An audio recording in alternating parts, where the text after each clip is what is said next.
Lucky you. 36 best Tuned holes in into golf. Alternate Shots podcast, Barney's Army. where we talk about golf, Sandy. poker, James Bond. horse racing, Double. classic movies. Zenyatta. We have no script. Down the stretch they come. We are glad you joined us. Frankly, my dear, I don't give a damn.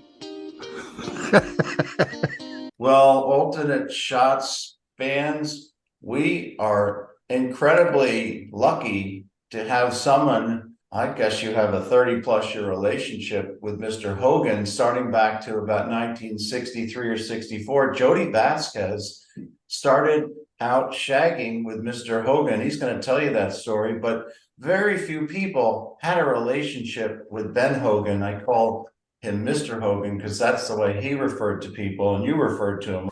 I think everybody that ran into him referred to him as Mr. Hogan. I only his very, very closest friends ever just said, "Hey, Ben," or something to that nature. But in a very public way, he was always Mr. Hogan to everybody else. Did they ever call him the Hawk or Bantam Ben? There were a lot of nicknames, but the one, the Hawk, I guess, because of his laser focus and his keen eye on his prey, which is that golf ball that you saw him whack a million of them, right? Or the target, yeah.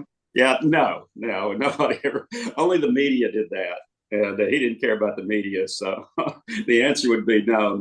No one that was ever around him ever referred to him that way. You were 17 when you met him, and then started working with him for 4 years. That was kind of a great opportunity that came your way. Yeah, it was a once in a lifetime conversation. I was just sitting in a school class, and a friend of mine who was also on the golf team in high school was getting ready to. His dad was in the Air Force, and so he was going back, being transferred somewhere else. And he leaned over across the aisle and asked me. He said, "Hey, what are you doing this summer?" And I went like, "Nah, I don't know. I'm gonna try to find a job of some kind." And so Gary goes, "You want to work at a golf course?" And I said, "Sure." So I went over and talked to the golf pro at that time at Shady Oaks, which was Art Hall. He said, "Yeah, you can have Gary's job." So that's essentially how I got on at Shady Oaks. And from there, an amazing world opened up after that. Well, I had a series of jobs in the job that was at Shady Oaks, and it was basically take care of the bag room, put the members' clubs out, do all of that, and then clean them when they came in, sweep the floors, take care of the driving range. And by the way, you're going to have to shag for Hogan too. So, and in all honesty, I made 95 cents an hour back then. Now, understand, we're talking 1963. So that really wasn't a big deal. But I would physically clock out of the hourly rate when I went out to shag for Hogan. But it was a home run for me because he paid me $7.50 for the 3 hours or so that I was out there. So I got a big raise at the middle of every afternoon when I was with him. Must have been fairly easy to shag for Hogan. I mean, the balls couldn't have been that far from each other. Well, anybody that's ever done that would totally agree. They would certainly tell you that it wasn't really a job. There were instances when that job became a job. So that's a story in and of itself. But yes, it was not hard. I was talking to Michael Breed the other day, and he was talking about wanting to caddy for Hogan, and he would love to have done that. And I told him, I said that's not really much of a job because he's not a Jordan Spieth type guy. All you have to do is just carry the bag and clean the club. He's not going to ask you to do anything, read putts, give him yardage, nothing. So as long as you don't drop the bag, you'll be okay. But there's really not much to do. It's the first tee at Houston Country Club, and here we go. This ought to be some match. George, you're seeing probably the greatest shot maker in the history of golf right here. I want you to watch the way that he handles those hands. Boy, he looks like a machine. When he plays a shot to the hole, you don't have to look anywhere but look towards the flag. Watch the way he takes that club back straight away from that ball. That's the action there that you saw thousands and tens of hundreds of thousands. So What about that round he played? The most amazing thing about that round was the fact that it was a 2-day round. I don't know if you knew that, but they filmed it over 2 days, just because they had to move the cameras around. And so to be able to look like it was a 1-day event, a continuous event, which we're used to now, is pretty amazing. The other takeaway from that round, okay, in all your conversations with somebody, teachers, pros, whatever, they always say that Hogan's predominant shot was a cut shot. Would you agree with that? Is that Yes. He faded the ball? Yep. That's what everybody said. I can tell you 100%. No, he didn't. No. He did not. He hit the shot that was required. And if you just happen to see him fade the ball 3 times in a row, that's because he had to fade the ball 3 times in a row in order to do what he was trying to do. But in that, if you'll watch that shell video, you'll hear the announcer guy. He'll say, "Oh, he's got it out to the right of the pin. Oh, okay, there it's landing right by the hole." In other words, he started it to the right of the pin. Or he sets up with a bunker. I think it was not even one of the holes. They said, okay, he's going to set it up left and move it away from the bunker, and faded it into the fairway and moved it. Well, that was classic Hogan.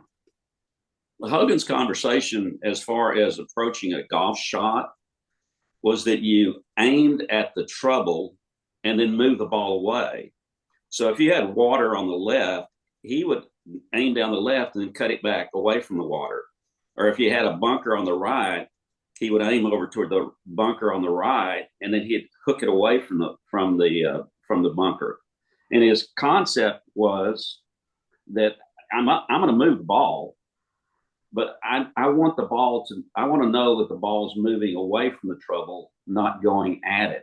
So you wrote in your book the swing story, and I won't tell it. I'll have you tell it, but I'll just briefly explain. There was a gangsome of players that used to play at Shady Oaks, and on occasion Hogan would play with them, and they matched him up with a guy. I guess he was an 18 handicapper. Right. Earl Aldridge was the chairman of Champlin Oil, which was one of the larger oil companies in North Texas, and he was 18 or worse. Well, what happened was they paired up and they had their normal bet deal, and he and Baldridge just got killed. Eddie Childs, who was the president of and owner of the Western Company, oil company, he used to ride Hogan constantly in gin games and just in general. And they would go back and forth and scream at each other across the 19th hole. It was a comical world back then. But so Hogan got mad. So he came in and he said that this was a Friday. And so he came in and he said, okay, I'm playing tomorrow if Baldridge and I have the same deal with everybody and go ahead and double all the bets. Of course, everybody jumped on the bandwagon. They're going like, oh, of course we will. So Hogan was first out with Baldridge, and he ended up shooting, I think it was like 7 or 8 under. But what he did is when he finished in the Friday in that making the bet, he came into the golf shop and he said, Jody, go get Henry Martin, who was the green superintendent. So I drove down to the shop and got Henry and brought him back up. And then he and Hogan went out on the golf course and set the pins on all 18 holes.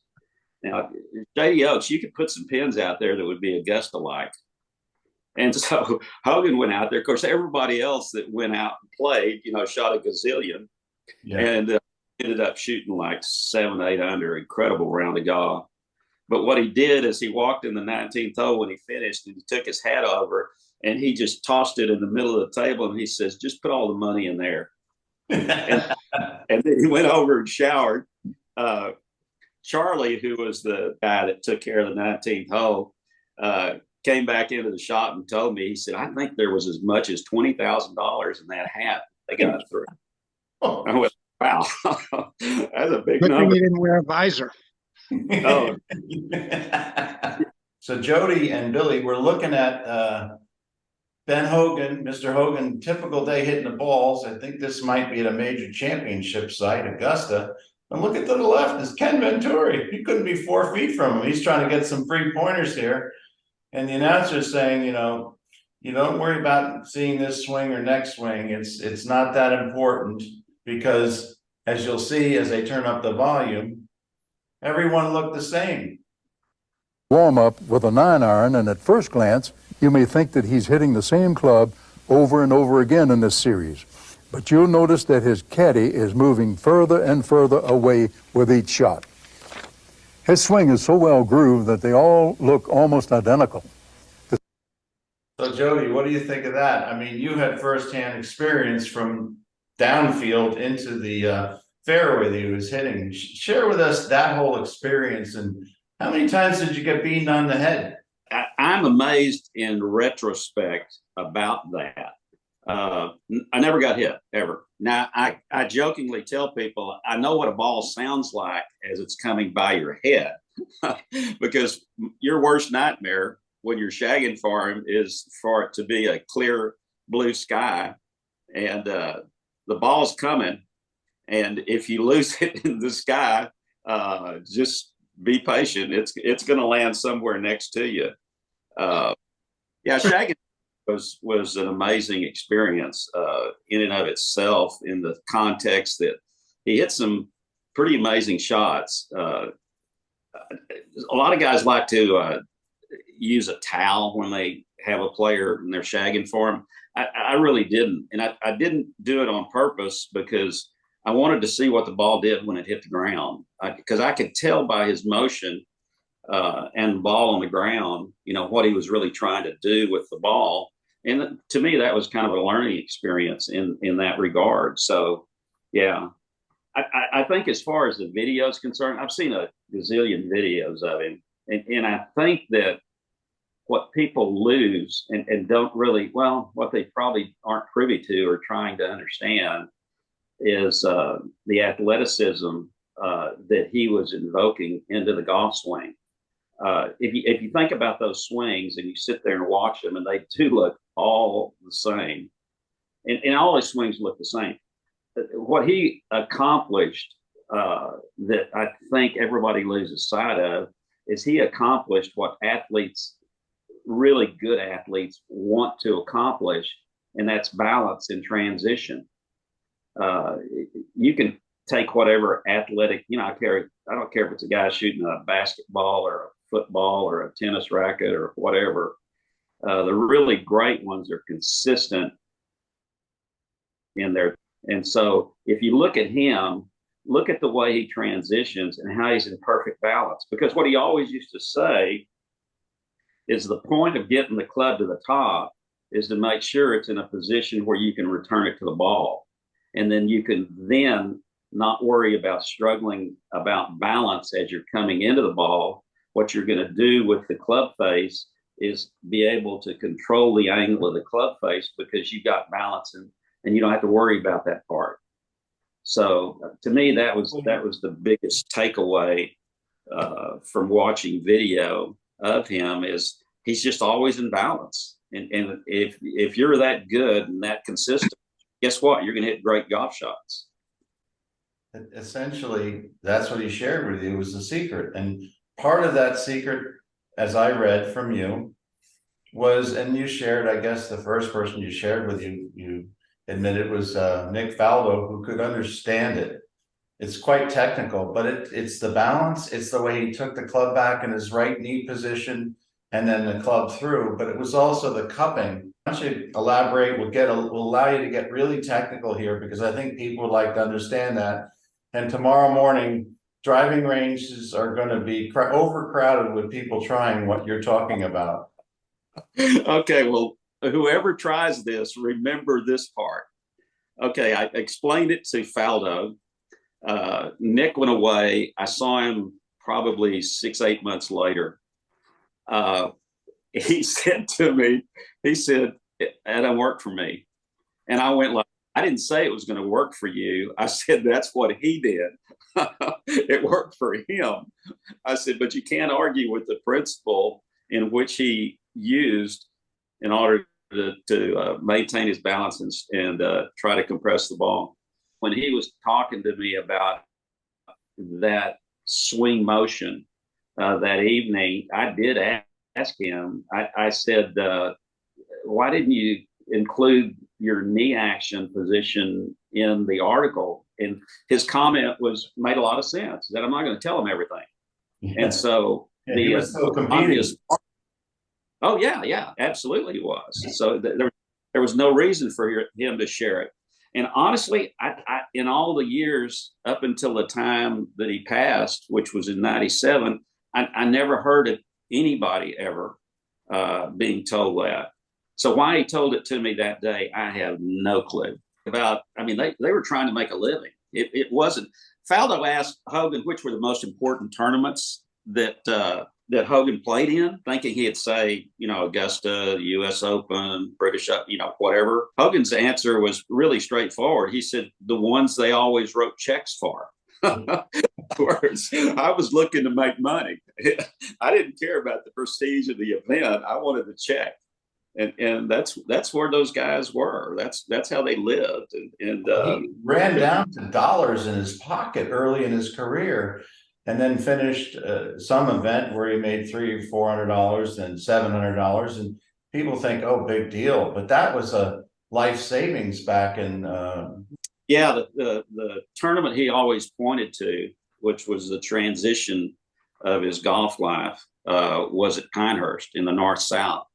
He won the North-South, and if you look from that point forward, you'll see where that tournament was kind of his stepping stone into what he actually became. Yes, it was very important to those guys to get a check and make money and everything that went along with that. Sure, absolutely, it was. It's always impossible to compare sports greats like Ben Hogan then and now. But it would be wonderful to see what he would be doing out on a tour in this day and age. Oh, I don't think there's any question that he would compete at the highest level. I agree with him. Yeah. I think the issue, and Tiger is brought into this conversation constantly, and that's the process of what they did mentally. I mean, Hogan was one of the first guys to really use visualization. I mean, he explained that in his preparation work. And so he actually was able to understand, play the game. The positions he was in when he struck the ball weren't the positions that showed you video-wise what he was really doing. I'll give you a great example. He always said that his belly button at impact was facing the target. Now, clearly it was not, but you go ahead and debate him. I'm fine. If I heard him say that a dozen times, I was going like, and you go like, it's really not, but okay, if you think it is, that's great. Go for it. What kind of adjustments do you think he would have had to make as the equipment improved the way it has? Would he have just stuck with the same stuff, or would he have adapted to the new length and the new forgiveness that the clubs all have? Well, he experimented all over the board with that. Gene Sheely, his main club design guy, would create things for him all the time. He came out one day with a 46-inch putter that he put for his left armpit, and kind of messed with that for a while. He would weight clubs differently. I've heard people say that they picked up a club of his one time, and it was on the scale. It was like, I don't know, E8 or some stupid number like that. He never played it, never put it in play. Probably after he was competitive, that's really what was there. But no, I think the equipment that you have today, he would use to his advantage. The thing that you lose in the talent level of those guys is what they could do, from 40 yards in.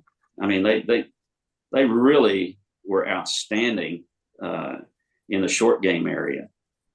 Because they had to be. I mean, look at the surfaces they played back then. The reason that they did a hinge and an unhinged on a putt, because they needed it off the ground for a certain distance so that the ball would actually end up rolling into the hole. We're showing the face-on view of him in his white cap and his tan slacks and his white shirt. He's talking about the importance of the lower body, I say. The way he says it. Yeah.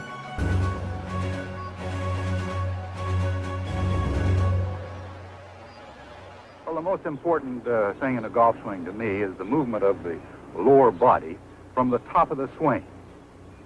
And if you don't mind, I'll demonstrate. First off, you start down below with your knees and your hips. At the top of the swing, you move the lower part of your body, not your shoulders, the lower part of your body. Not your shoulders, the lower part of your body. Letting your arms and hands follow, bringing you into position. The importance of the lower body, and you talked about that earlier. Why don't you elaborate for us a little bit about that, what you saw? Yeah, the secret to his motion, he said, was that when he kept his right knee on the takeaway bent, didn't want to straighten it at all, you could let the right knee move out to the right some, but don't ever straighten it. And then that allowed at the top of the swing for him to transition to where his terminology was when he starts to swing into the ball, he wanted to run at the ball with his right knee.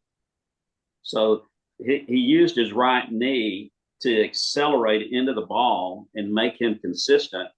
And if you cup your wrist on the takeaway, it's easier for you to maintain a flex in your right knee. So that's what he did. And that's the position that he found that gave him the greatest opportunity to come back into the ball. Because the harder he ran his right knee at the ball, the further, he's just going to swing faster into the ball. If you just isolate your focus on his right knee and watch his right knee all the time, I mean, his right knee almost got to his left leg. Yeah, it went straight through impact, and that pushed. I mean, I've seen him hit balls where he's consistently, think about that Shell Wonderful World. He's hitting the ball 250 or whatever, and, whatever the distance was, they were throwing the ball out there. He was comfortable with that. But could he hit it 30 yards further? Absolutely. I mean, I've seen him hit tee shots at Shady Oaks where he needed to really pump it out there, and he just swung faster, moved into it more. So, Jody, let's wrap up with this wonderful story written by James Dodson, the authorized biography of Ben Hogan. I'll just briefly read it. He talks about Ben Hogan in later in his life, maybe the last time he ever hit balls. He shows up and sees Mike Wright in the pro shop, says hello, no elaborate small talk here. And the pro asked him basically if he'd like to go back and get his golf club and put it on the golf cart so he could hit some balls. He hadn't been seen for a couple of years. So he said, no, that's okay. And he walked out of the pro shop. He had his driver with him. He walked out of the pro shop. He took 3 range balls and went to the 10th tee. And the pro, Mr. Wright, was very intrigued about this, took out his binoculars and was wondering what was going on. So he sees Hogan hitting a driver. He hits the first driver. That hole, I guess, is a little dog leg to the left, and busted it out there. Oh gosh, 250 or so. At 80 years old, just missing the fairway in the first cut, they would say today, right? Perfect position. Not to be outdone, he tees up the second ball. Now that one's 5 yards further, now in the fairway. And the last ball he tees up, and he improves on that one. And I guess he might have had a wry little smile for himself. But what was going through? You knew the man. That was some sort of point he was trying to make. Yeah, he loved hitting golf balls. I don't think he felt like he ever lost his talent for doing it. I'll throw in another story. Hank Rojas was the media guy at Hogan before they sold Hogan. What it was, if you'll remember, he did a commercial one time. They went out to Riviera and they got on the fourth tee, which is a par three, to shoot this shot. He was wearing a yellow sweater and gray slacks, and then obviously his traditional white hat. So what happened was he hit 3 balls, Hank said. He bladed the first one, and he said he hit the second one fat, and it was with a 3-iron. And he looked over and he said, okay, roll the cameras, I'm ready. Then he hit the third one dead flush and got it. And Hank said they thought they'd be there all day. He said he hit that ball, got back in the cart, and went back to the clubhouse. He said, is that one the one you wanted? And they go like, well, absolutely. I mean, you just made a perfect swing on the third swing. Good. Jody, this has been fabulous. Billy and I are so thrilled. I think our viewers are going to be intrigued by your stories. Any parting thoughts that you might have on Mr. Hogan and your relationship? I think the only takeaway was in my book, what I wanted to talk about and what I wanted to explain to people is who he was as a person. Thanks for joining us Casper, today. Billy Harmon, We really appreciate your Double feedback. Indemnity, And please Markey, subscribe to the Two show Outer, and hit the Claude bell Harmon, icon so you get notified Movie of Classics, new episodes. Mark Gable, Hit 'em Odd hard Job, and hit 'em off. Best 36 Holes.